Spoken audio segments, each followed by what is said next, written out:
So thank you everyone for coming this January Sunday. We have Dr. Yehuda Stolov with us, who is the CEO of the Interfaith Encounter Association, which is an IARF member group based in Israel and operating in the region that we call Holy Land, because it is so important to three major religions. And the Interfaith Encounter Association, and by the way, I'm pasting the address of its website to the chat, so you should definitely go there and have a look. There is a lot of really interesting resources that you can find on the website.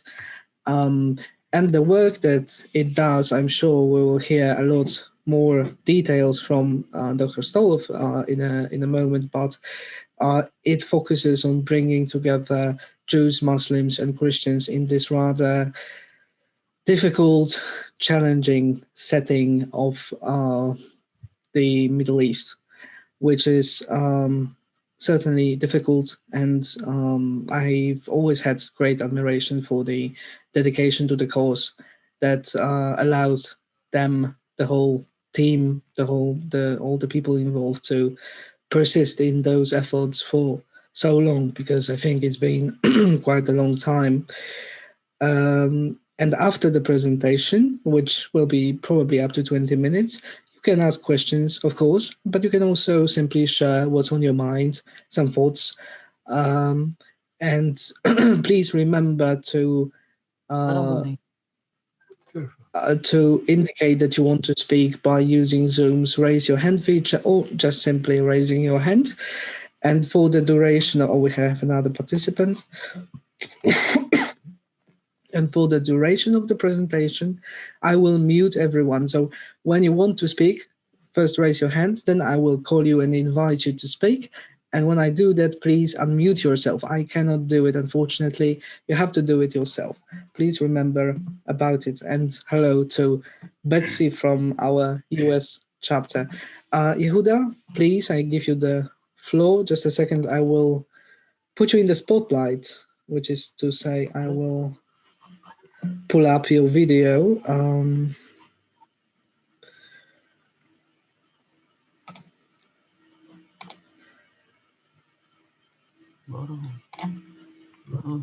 Yes, here you go. Okay, thank you very much, Luke, and welcome everyone, and thank you very much for joining this evening. It's good to see those people that I already know, and nice to meet those that I don't yet know. I will, as Luke said, I will give a short introduction and then present a very short video, and then open up for questions so you can take the conversation to the direction that is interesting for you. So the Interfaith Encounter Association started in the summer of 2001, so a bit more than 19 years ago. At that time, if you make the calculation, the second Intifada was 10 months active. And at that point, it was very clear, at least to us, that peace in the Holy Land cannot come only through agreements between governments. And we need to do something that will involve the grassroots, because it was the grassroots who started the Intifada. And when we live in a very small piece of land, the distance between the Jordan River and the Mediterranean Sea is about 100 kilometers or 60 miles. We live in a neighborhood, and add to that the fact that both Israelis and Palestinians are not famous for doing what they are told, and you get the necessity to develop good relations on the ground before you can expect agreements between governments to last.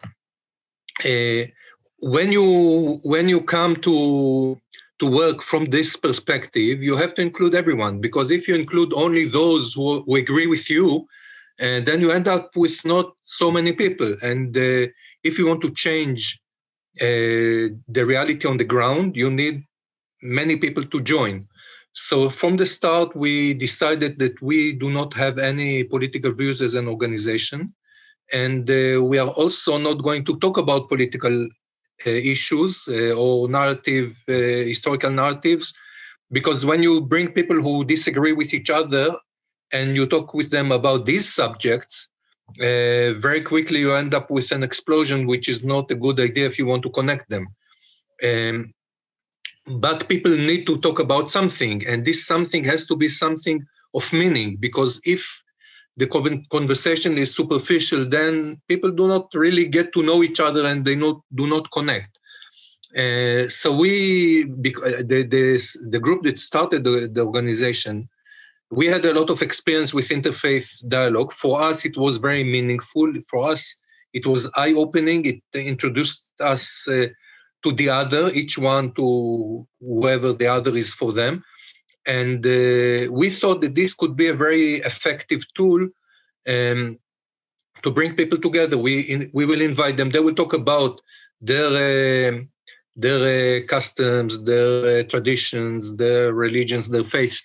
And through that, this conversation will go very deep. They will connect. They will get to know each other in a deep way, which is also a way that encourages appreciation. And through that, they will connect. Another advantage of this type of conversation is that people discover many similarities between the different traditions, which is definitely connecting. But maybe more important is the third advantage, which is the fact that people are able to discuss differences in a constructive way that help them connect with each other and doesn't threaten the connection. It makes the conversation more interesting, not threatening. And through that, people train themselves to develop friendships with people they disagree with, which is the real challenge we are facing. And very quickly, we realized that with all the importance of the first exposure to the other, which happens a lot for our people, most of the people who participate with us have met anyone who is outside their own community through us. And this is the first encounter is maybe the most significant. It's the one that makes the biggest change. But you need to, it's only the first step. Maybe it's the biggest step, but it's only a first step of a process. And if you do nothing beyond this first encounter, the psychology of the person will take them back to what they're used to. So we started working through ongoing groups that bring together neighboring communities. Neighbors could be people who live not far from each other, but it can also be people who study in the same place or work in the same place or share an interest or share a vocation or have anything that connects them, that makes them one group. And these groups meet over time. So they meet ideally at least once a month. And we have groups, the oldest group that is still working works for 17 years continuously. The group that Bob coordinates, I think, works for maybe 11 years or something like that. We have maybe 10 groups that are working more than 10 years. And the idea of the group is that first it provides an opportunity for encounter, because even though we live, as I said before, so near to each other, we were very segregated from one another. So if I grew up in a Jewish community and I was inspired to meet Muslims, I didn't have any opportunity to do that. But if there's a group around, then I just need to find out where and when is the next encounter, and I can at least try. Another role of the group is to develop a model for the larger community. Because if you ask people on the street, most of them will tell you it's impossible to get Jews and Muslims and Christians and Druze to live together in harmony, to learn to know each other, to appreciate each other, to respect the unique identity of each. People will tell you it's impossible. The conflict is too strong. But once it exists, no one can say it's impossible. And then the third role is to act as a mechanism of change, because people come and go. Many reasons can cause someone to leave a group, even if they are very happy with being in there. People get married, get divorced, get children, get grandchildren, get illnesses, get change jobs, change places. So many reasons cause people to leave. But if they leave after they already participated at least in a few encounters, they leave with a different attitude towards the other than the one they came with. And often it happens that these people move, let's say, to another place, and it takes them a while, and they start another group in this place. So these are this is the role of the groups. The group until now,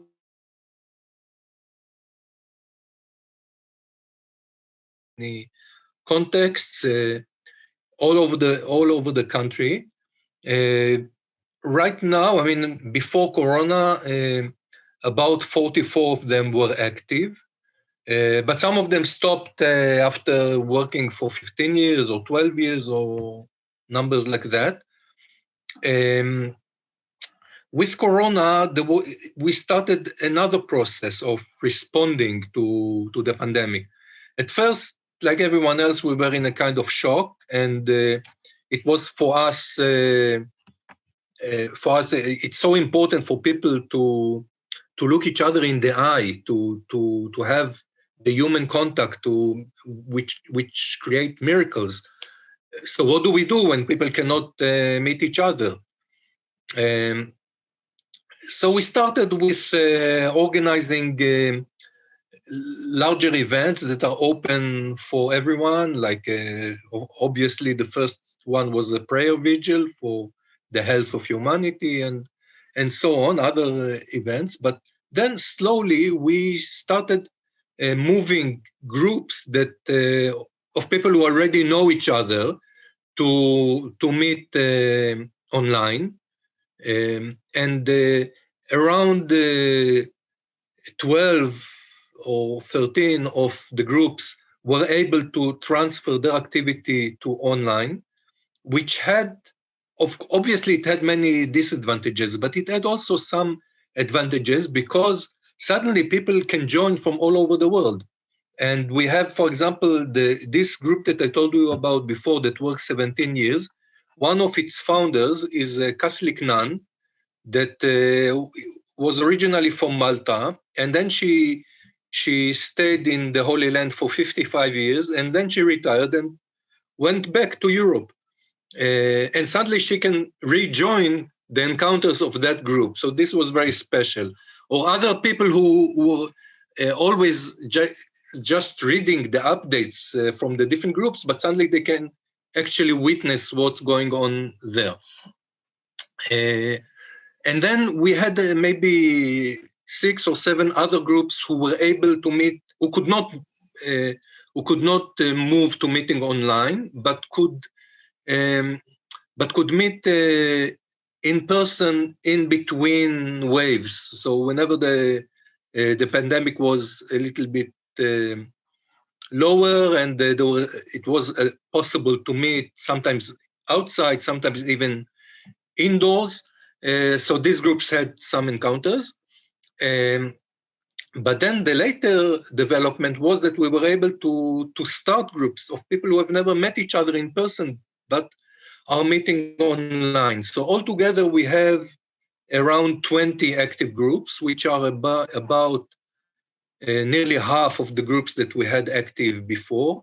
We keep in contact with all the coordinators of the group, and ask them to keep in contact with the members of the group. So we hope that once everyone is vaccinated and we can go back to in-person encounters, most of them will renew their activities. So I would maybe just end with saying that in the last few years, we have 4 groups outside the Holy Land. So apparently the model that we are using is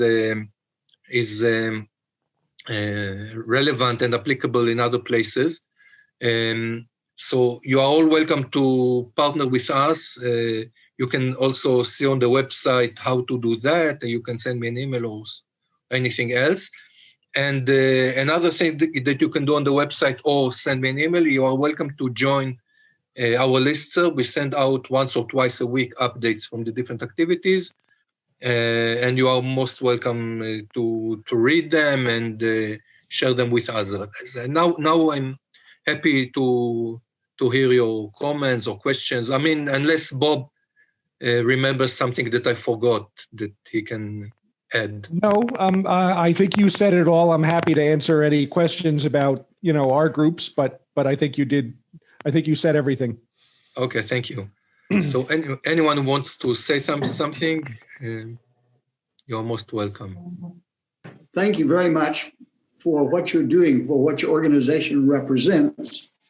And I do think what you're doing is incredibly important, and that you've been doing it so well for such a long time is admirable. One of the things that interested me, I didn't know anything about the Druze when I went to Israel in '74, and which has been my only time there.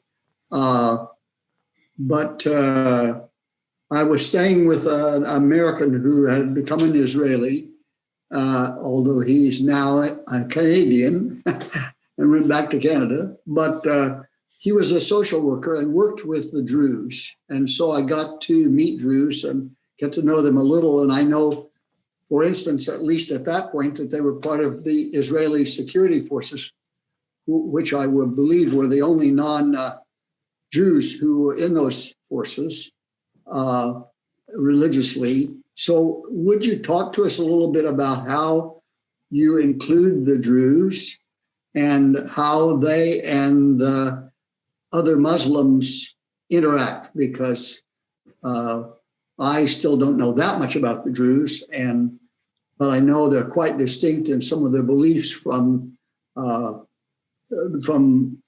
most Muslims. Could you talk to us a little about that? Yes. So, first, maybe in a nutshell, the Druze branched off Islam about 1,000 years ago. It started in Egypt and it spread over. It is a different religion. It's not Islam, but because they were living in a Muslim context, nearly all of them, they kind of play down this fact. So they often present themselves as one of the branches of Islam. But one thing that makes it hard for them to join interfaith dialogue is the fact that their religion is secret. But still, they participate because they are very peaceful. Part of their ethos is that there should not be ruling anything, and they should always get along with whoever rules the place. And that's why when they are in Israel, they are a full part of the Israeli society, and when they are in Syria, they are full part of the Syrian society, and so on, wherever they are. In Israel, there are a very, very small minority. There are just over 100,000 people altogether. So during the years, we had many, many groups that did include Druze. But right now, I think none of the groups have Druze. And a solution to the problem that I raised before is nice. Once I asked the Druze sheikh, how can you participate in interfaith dialogue if you are not allowed to share your religion? He said, I'm not allowed to share my religion, but I am allowed to talk about history. And history, of course, includes how religion is manifested in the society. So that's their way to do it. And I think Betsy raised her hand. I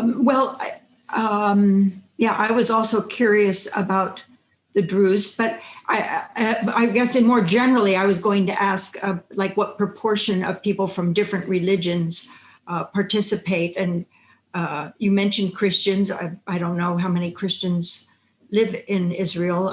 Wondering if they are a significant portion of your participants. So Christians in Israel are also a very small minority. I think maybe 130,000 people, something like that.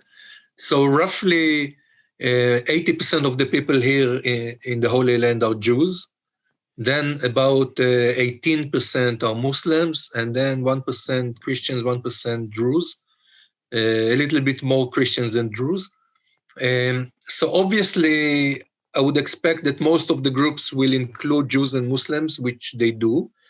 Whenever there are Christians around, like in Haifa, in Jerusalem, they also participate in the Galilee, some places. And we have one group that is unique, which is a group of only Jews and Christians studying together the New Testament. And already... the New Testament. Yeah, already... And interestingly, most of the Jews there are religious Jews that are not used to studying the New Testament. And they work already for, I don't remember a number of years, but I remember that already in the third book.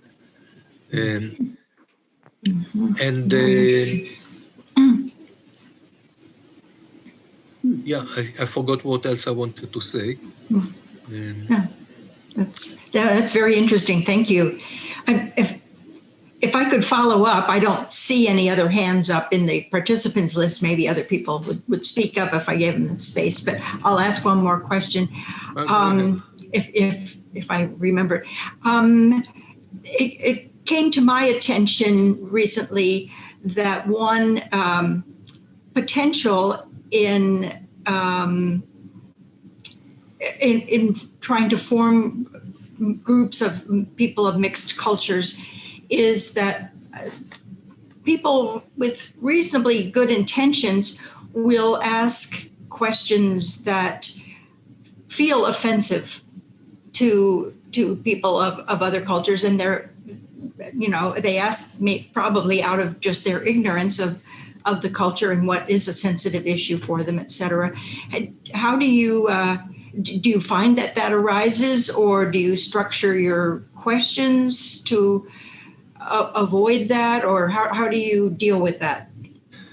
So basically, it's not something that happens often. I think basically what Luke said in the beginning, that we ask people to be kind to each other, is enough. And then even if someone asks a question that is not in line, but if they ask it, in a soft speech, and with say adding something like I hope it's not offensive, I just want to know something like that, then the other person also is not offended so easily.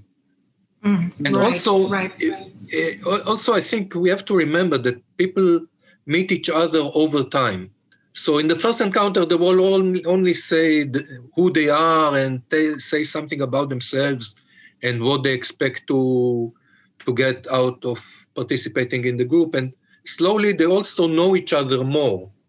So it's not people coming to strangers. They become more and more people who know each other and are friendly with each other and who care for each other. So, they have also the intuition not to offend. Yeah, that's great. Yeah, and I've participated in the circle groups at a number of IARF congresses, and I haven't been aware of that problem arising there. So yeah, I guess with people of really, really goodwill and a little more sensitivity, it's less apt to happen. Thank you. Yeah, and the structure is very similar to the circle groups in the congresses. Yes. I don't remember if Wolfgang or Derek who was before. Wolfgang. It's Wolfgang? Okay, if it's me, well, Yehuda, I think we know us already some years, and you talked about, I think it was 10 years ago, about your activities in the Middle East, and I think it seems to me it's quite a success Seems to me you have already 109 groups. And what I'm interested in, how is that reflecting your work in the public in Israel? In the other groups, in the political parties, perhaps, or organizations, or do you plan to make a stronger organization about all that, maybe with some political aims, targets? So right now our focus is on making the grassroots movement stronger. We have a good model that works. It is also supported by numerous academic research that always comes up with the conclusion that the model really changes the way people refer to each other. And with that, we need to get to more and more people, because the numbers we touched until now are between, let's say, 10,000 and 20,000 people. It's a big number, and also 109 groups is a big number. But if we want to change the whole of society, the whole of the Holy Land, we talk about 11 million people. So we have to aim at touching maybe 500,000 to 1 million of them. And we need many, many more groups in order to do that. And we have need a lot of patience and a lot of resilience. But I think once we reach this number, I don't think we will have to engage with any political party, because I think at that point, all the political parties will be competing who is promoting intercommunal relations more than the other. So I think we should, at least for now, focus on getting more and more people. This is a bit of a challenge because the mainstream media is not very much interested in people talking to each other. It's not interesting enough. People hitting each other is much more interesting. So we have to, we grow word of mouth. People tell their friends or their family members or their neighbors or their work colleagues about their experience in the group, and this is how people come to us. Whenever we get some funding that enables us to do some publicity, we always get new people outside of these circles. But unfortunately, it's a very slow process. I would be very happy if it would go quicker. I suppose my question is about, clearly, you mentioned the Holy Land and you mentioned Israel. The question of the Palestinian territories, and do you have any engagement into the Palestinian territories? Have you any aspiration to? Is that an impossibility given the contested frontiers? How do you engage with the settlements issue? So that's quite a political issue, but it would be interested in how you work. And then secondly, you mentioned funding, and I remember that funding from the US was withdrawn for a whole range of peace projects in Israel. Could you say something about the impact of that under the previous regime? So first about Palestinians, we have many groups. I think about a third of our groups are groups that include Israelis and Palestinians. It is sometimes a bit more tricky because in the last few years there's a trend of people who call themselves anti-normalization people. They refuse to allow any conversations between Israelis and Palestinians. So we have to be careful about these people. We have to keep low profile, but we have 30-something groups with Palestinians. We even, because of our apolitical nature, we even have groups of settlers and Palestinians. And we say explicitly, we do not support the settlers, nor oppose the settlers, because this is a political question. All we are concerned about is the fact that settlers and Palestinians live in the same areas, and right now they are neighbors.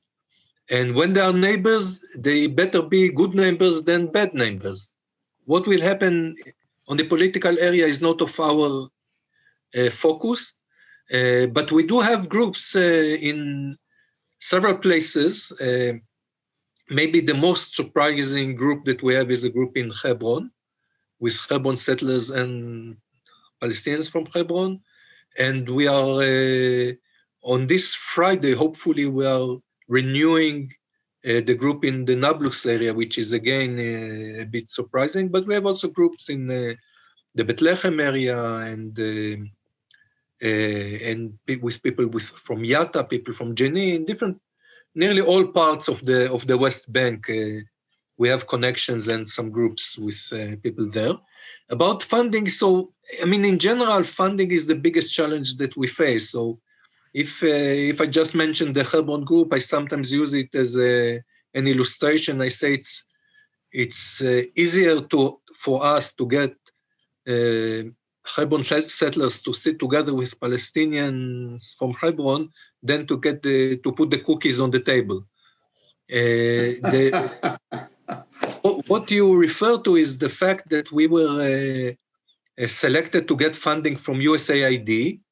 And then at that point, the US President Trump decided that he cancels all support that goes to Palestinians. So even dialogue between Israelis and Palestinians was included in this decision. And we didn't get this funding, which meant that we could do less. Because whenever we do get funding, we're able to do more. We're able to pay for transportation, for venues if we need, for refreshments, for any other expenses that we have. I mean, our budget is not very big, but it still exists. So things, even if we are able to do things with low expenses, we still have some expenses. So whenever we get funding, we do more. Whenever something like that happens, we need to do less.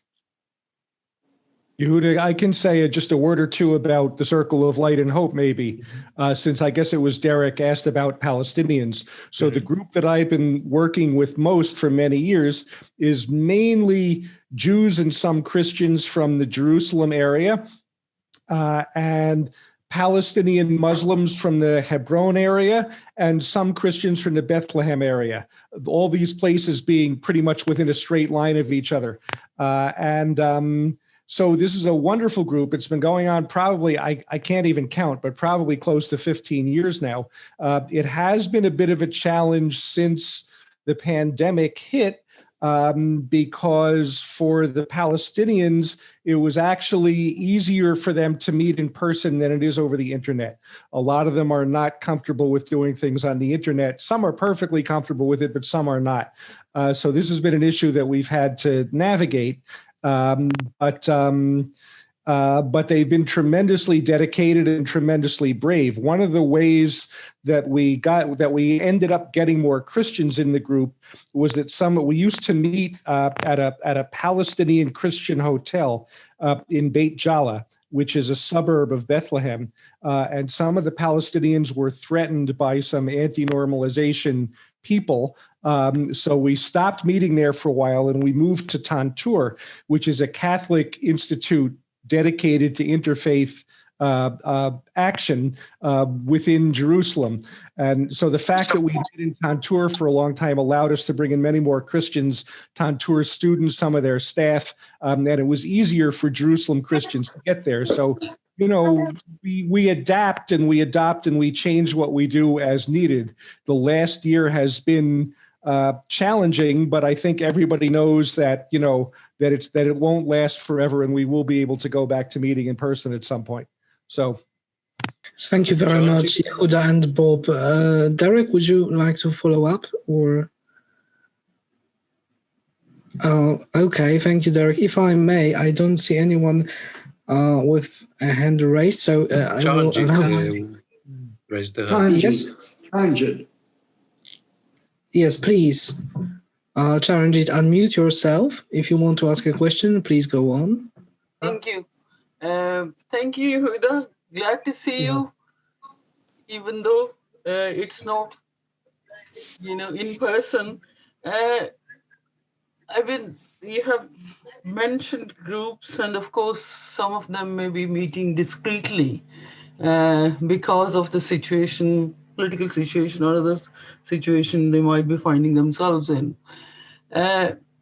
You have been around for 19 years, as you said, and I'm just wondering if there are any opportunities where, people within your group, yourselves, have the opportunity to share your experiences with school kids, for example?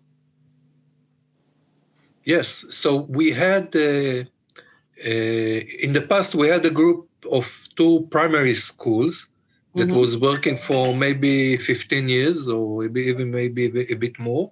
It stopped a few years ago.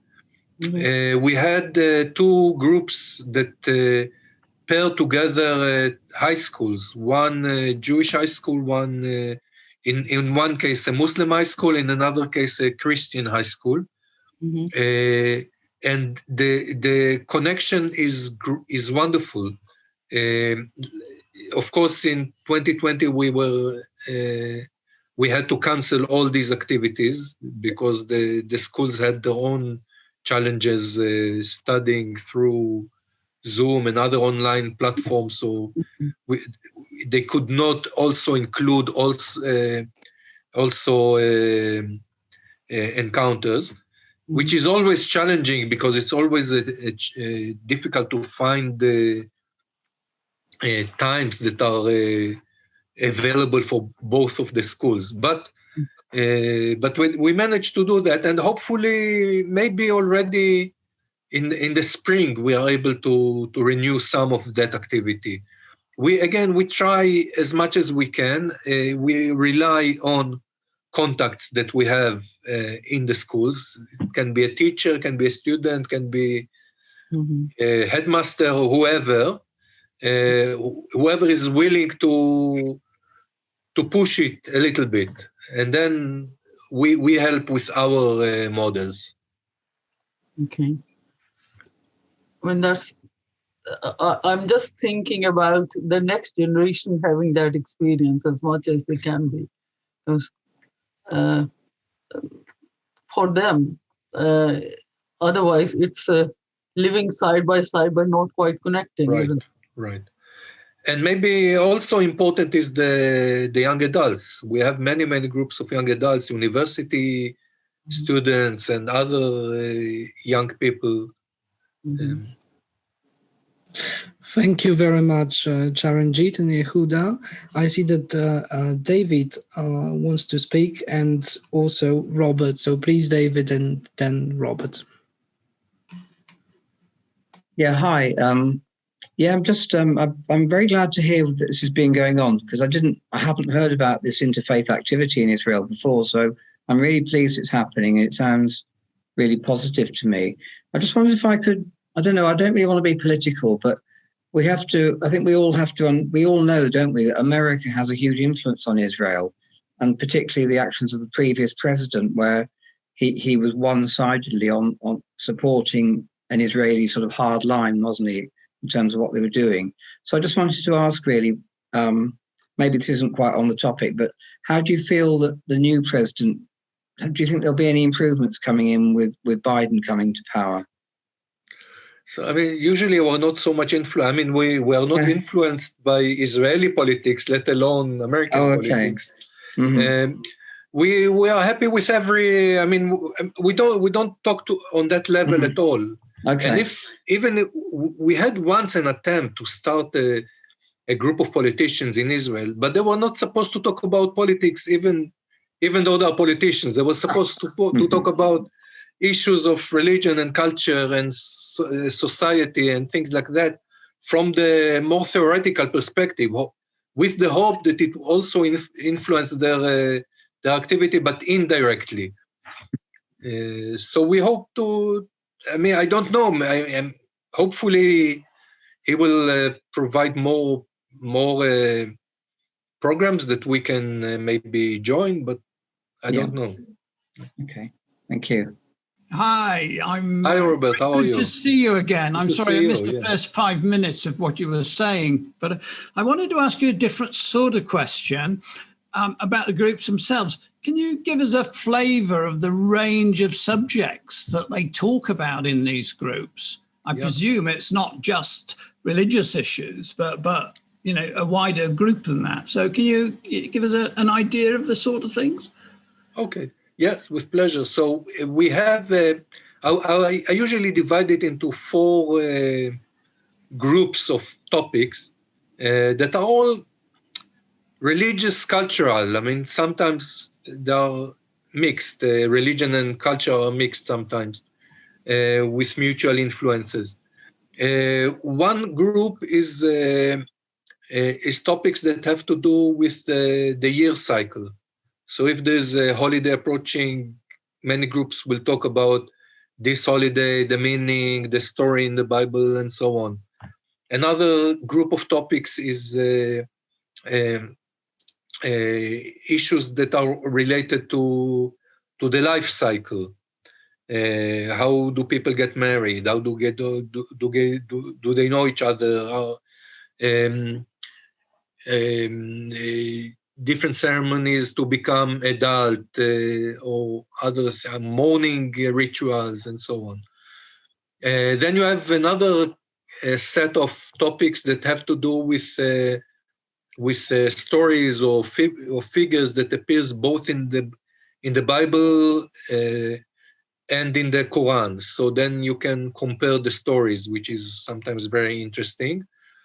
Then there's a group of different topics. We have a written document, the coordinators manual. We offer there 50 themes. So there are topics like dress codes, dietary laws, status of women, how do you refer to the poor, different topics. But then also sometimes we have groups that focus a lot on getting to know each other from different perspectives. So for example, one of the new online groups started with everyone saying something about their grandparents. So there was an amazing encounter with people sharing about their grandparents. Now they are going to have another encounter about their names and the meaning of the name and when it comes from.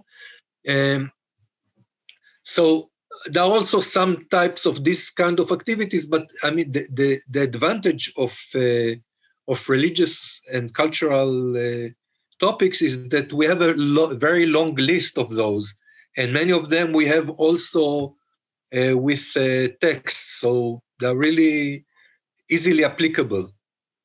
Well, thanks, Yehuda. Yeah, that's an important to get the flavor of what's going on in the groups.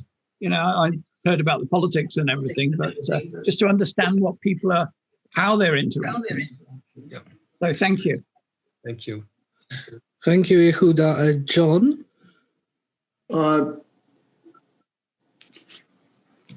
I know that Israel is an extremely diverse culture in terms of where its citizens have come from, particularly its Jewish citizens, although I'm sure it's also true with the others, perhaps. And I believe you're also a society like the United States and most of the European countries where quite a large percentage of the people under 50 are spiritual, but they are not religious in the denominational sense particularly. They don't go to services regularly or participate. And do you find that your groups attract some of this growing plurality of the world's populations that are spiritual, but they're not actively religious, and yet they are interested in the kind of dialogue that you're supporting, and I think is so important? So in the Holy Land, I think the vast majority of the people are kind of traditional. So many of them will not be, I just say, very observant about their tradition. They will not go to their house of worship very often, don't perform all the commandments of all the rules of their religion, but they are also very much connected to their religion. And of course, I know better the Jewish context, so even the most secular among the Jews will celebrate the holidays in one way or another. Shabbat, the Sabbath, will be a different day for them. Sometimes they will mark this difference in a way that is very unreligious, but they will mark the day. So many, topics that come from religion are interesting for the people. Sometimes their positions will be opposing the position of the religion they are part of, but they will usually insist that to be included as part of that religion. But also we have people who are not. So there will be, I don't know, humanists, or sometimes they will even consider themselves to be Buddhists or something like that. So they are most welcome to come and share from wherever tradition they do practice, or they do like to read about. Thank you. Well, thank you very much indeed. Would you please let us know about women's experience, either as part of your group or as a separate group, if they are working on similar lines? So it depends. There are groups that are only for women. Women often prefer to meet only with women, and there are many groups that are mixed. We have, I think, it's hard to count, but we have roughly half men, half women participating. But sometimes when they work independently, although linked with your group, but still meeting independently, they appear to be meeting much better ways. You see, they come closer to each other easily than men. That's I don't know because I cannot join these groups. I try very much to visit most of the groups, but these particular groups I cannot. I mean, they're very happy with, but it's also true for people of other groups that are very happy with the groups. Mm-hmm. Thank you very much, Yehuda and Charanjit. Is there anyone else who would like to say something? You may just go on, just unmute yourself. If not, then I can throw in a quick observation to follow up on what Yehuda said. The group I work with, I would agree with Yehuda's assessment that we're about 50% men and 50% women, but among the Palestinian Muslims who participate, there are significantly fewer women. We have one Muslim woman who participates regularly, but in the main, culturally, I think many Muslim women from that area at least are less accustomed to participating in these things. So we do frequently try to invite more and bring more in. I would say that in my group, probably the overall ratio is 50-50 because among the Jews and Christians, we have a lot of women.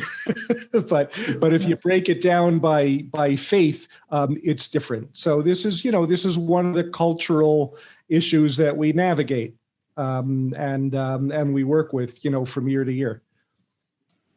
Yes, thank you for the observation, Bob. If there is no one who wants to speak just now, I will allow myself to ask a question very shortly. So you mentioned two things. One is the problem that you struggle with, and I think everyone with a similar profile does, including the IARF, which is funding. And the other is the impact of the pandemic, which, as you said, was largely negative for you because your participants especially value the human contact. And some of them cannot even participate on the internet because of their limitations.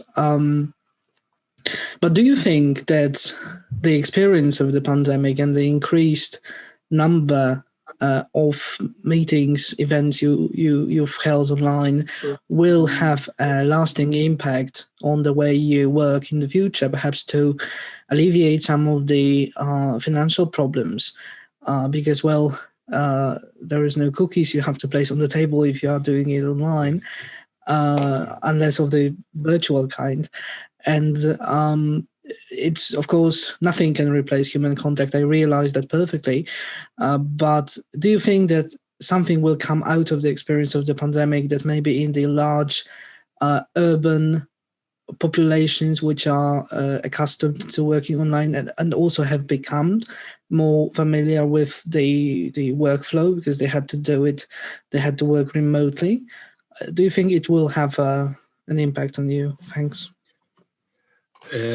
So I think that most people will want to return to meeting face to face, and but I agree with you that I mean, of course it's an estimation. I don't know what will happen, but I think that since not only IEA groups but everyone became more accustomed to meet online, and it does have advantages because it saves the traveling and it enables people to meet even if they are not they don't live so near to each other. My estimation is that we will continue to offer this possibility, and that there will be some groups that will meet online. Which is if we meet in 2022, hopefully I would say that this is something that we gained from the pandemic, the ability to also hold the regular encounters online. Yes, we have a similar experience here at the IARF, so that's why I wanted to hear your point of view. And you also mentioned that there was academic research done about your work and the model that you've developed and tested. Could you perhaps recommend some resource that people who perhaps would like to try something similar in their communities could use as a guide to help them start? No, I didn't understand the question. You said academic research and... Yes, I'm sorry. Am I audible? Yes. Yeah. Yeah, okay. So my question was, you mentioned that there was academic research done about the model that you developed. Yes. And so I was wondering if you have perhaps, if you could recommend perhaps some of it, perhaps some of your own resources for people who want to start a similar thing in their communities, to help guide their first steps, so to speak. Yes. So, okay, thank you.